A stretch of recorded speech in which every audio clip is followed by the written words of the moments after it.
You're already tired, already juggling tabs, already hoping this search ends soon. Then, a listing pops up that looks weirdly perfect. Good photos, good area, price that makes you pause for a second because, somehow, it almost feels like relief. That's the opening move. A fake rental can borrow the same pieces you'd expect from a real one, so it slides in looking normal. It may come with a request for money or personal details, and that's where the mood shifts fast. The scary part is how ordinary it can feel right up until the ask. And the pressure usually comes with the same little extras. A rent number that feels too nice, no easy way to see the place, and a nudge to decide now. The safest move is simple. Make the listing prove itself before anything leaves your account. If it can't stand up to a basic check, it was never a good deal to begin with. A regular rental search is already messy. You're comparing compromises, not chasing perfection. The photos might be polished, the commute might be fine, but the space is tiny. The rent might sting. That's just how the search feels. Scammers lean into that exact feeling. They copy the look of a real rental, so the post feels familiar enough to pass a quick scroll. Then they add pressure, saying they can't show the place, tossing out a low rent or extra perks, and pushing you to decide fast. It's all designed to make you stop checking and start hoping. That's why the better rule is boring on purpose. Treat the listing like it has to earn trust. Look up the address and the owner or company on your own. Check the real company site if there is one. If possible, verify the place another way before paying. A legit rental can survive that. A fake one usually starts wobbling as soon as you do. One of the sleaziest tricks is this. Take a real listing, grab the photos, maybe the description too, and post it somewhere else with new contact info. Suddenly the ad looks complete, polished, and believable. But the person you're dealing with is not the person behind the original place. That's the whole game. The fake listing keeps the pretty part and swaps out the important part. So if you only react to the images, you can mistake copied proof for real proof. The post feels familiar because the hard work was already done by someone else. And once the listing gets your attention, the ask often changes. It may want fees, a deposit, first month's rent, or even personal information.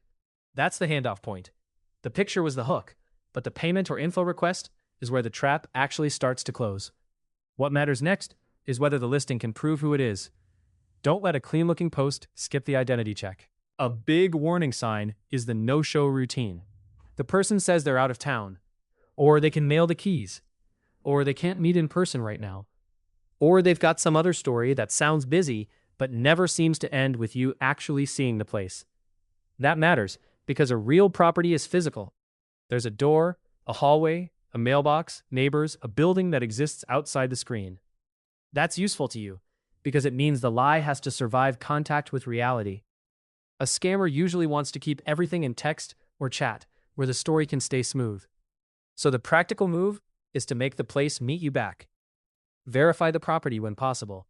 Confirm who owns it or who's acting for it before paying. If the only path forward is more excuses, you're not looking at a rental yet. You're looking at a story. And once the story starts avoiding simple proof, the next thing to expect is pressure. A rush, a payment demand, or both. This is where the squeeze really kicks in. The listing already looks cheap, and that can feel like luck when you're stressed. Then the pitch adds urgency. Send the deposit now. Act now. Someone else wants it. Don't miss out. It's not subtle. The point of the rush is to get you past the checks you'd normally do. If you slow down, compare the address, look up the owner or company, and verify the showing path, the whole thing gets harder to sell. A scam hates that. The low price can also make the story feel emotionally true. It can make people stop asking, "Does this make sense?" and start asking, "How do I grab this before it's gone?" That shift is the trap. A deal that only works when you hurry, maybe trying to outrun verification. So keep the order straight. Check first, pay later. If the pressure is doing the convincing, that's not a good sign. The next thing to watch is how they want the money sent, because that's usually where the damage becomes hard to undo. Here's the part that should make you slow way down. Rental scams may try to collect application fees, deposits, first month's rent, vacation rental charges, or personal information. So it's not just about losing cash. Sometimes they're after your details too. And the payment method matters a lot. Wire transfers, gift cards, and cryptocurrency are basically treated like sending cash. Once that money is gone, it probably isn't coming back. That's the whole advantage for the scammer. Fast money, hard to reverse. That's why a weird payment request should hit your brain like a siren. A polished listing can still be fake, and a fake listing can still sound very confident. But the payment path is often the part that gives the game away. If it feels rushed, unusual, or final in a bad way, pause. The safer move is simple. Don't let the listing jump straight to money. Make it prove the address, the owner, the company, and the property first.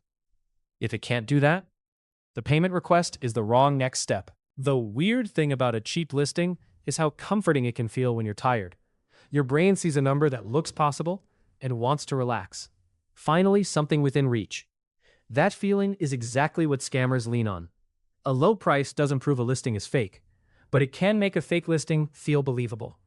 It gives the pitch a little emotional glue. Then the rush starts to make sense inside your head, because now it feels like a rare win instead of a question mark.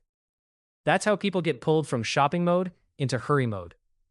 And once that happens, they're less likely to compare the ad against anything outside the ad itself. They're just trying not to lose the deal. The better test is simple. Can the listing survive basic verification without drama? Can it line up with the address, the owner, and the showing path when you check it independently? If the answer keeps slipping away, that cheap price may just be bait with a nice font. So what should you do instead? Make the listing prove itself before money moves. That's the whole move. Start outside the ad. Search the address on its own. Look up the owner or company on its own. Check the company's real site if there is one. If possible, verify the property in a way that doesn't depend on the person pushing the deal. And confirm the owner or agent identity before paying. Stop the listing from grading its own homework. A fake post can look polished because it borrowed the pretty parts from somewhere real, but it still has to survive an independent check. If it does, you just saved yourself a lot of trouble.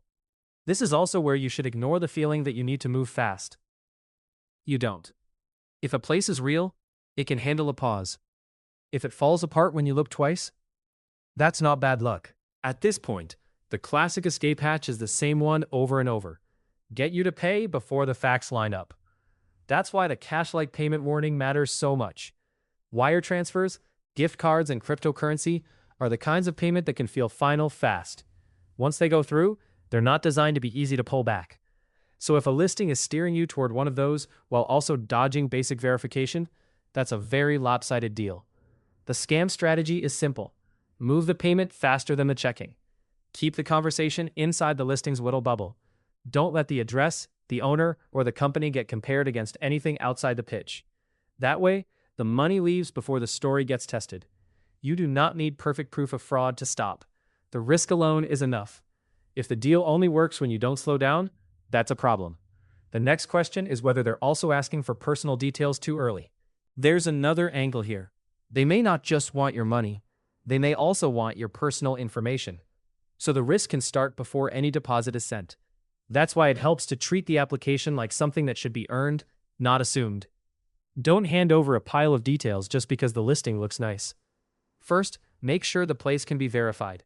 Search the address and the owner or company. Check the real company site. View or verify the property when possible. Confirm who actually owns it or who's allowed to act for it before paying. If the process wants a lot from you before it can prove anything about itself, that's not helpful. That's backwards. The listing should do the proving first. You shouldn't have to pay, panic, or overshare just to keep the conversation going. So think sequence.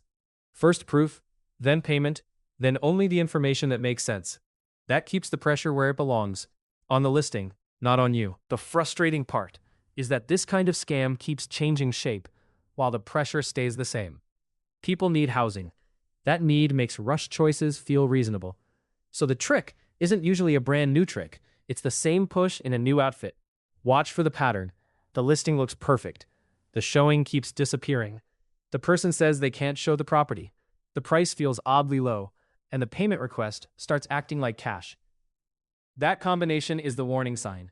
It's trying to create a shortage feeling, then make you move before you check. The safest response is still the boring one. Search the rental address and owner or company. Check the real company site. Verify the property when possible. Confirm who owns it or who's representing it before paying. If the listing wants trust first and checking later, flip that order. Real places can survive a pause. Fake ones usually hate it. And if you're still unsure, that uncertainty is the signal to slow down. Bottom line, don't let a rental listing prove itself with vibes. Make it prove itself with checks. If the photos look borrowed, the contact info changes, the showing keeps disappearing, the person says they can't show the property, or the payment starts acting like cash, stop and slow it all the way down. A real place can survive an independent search, a real company check, a real showing path, and a real identity check before money moves. That's the whole rule. Search the address and owner or company. Check the real company site. Verify the property when possible. Confirm ownership or agent identity before paying. And if something still feels off, trust that feeling enough to pause. If this helped, like the video and subscribe to Stick News so the next scam, ripoff, or trap shows up in your feed before it shows up in your inbox. And tell me in the comments, what's the one thing that would make you stop before sending a deposit on a place that looks perfect?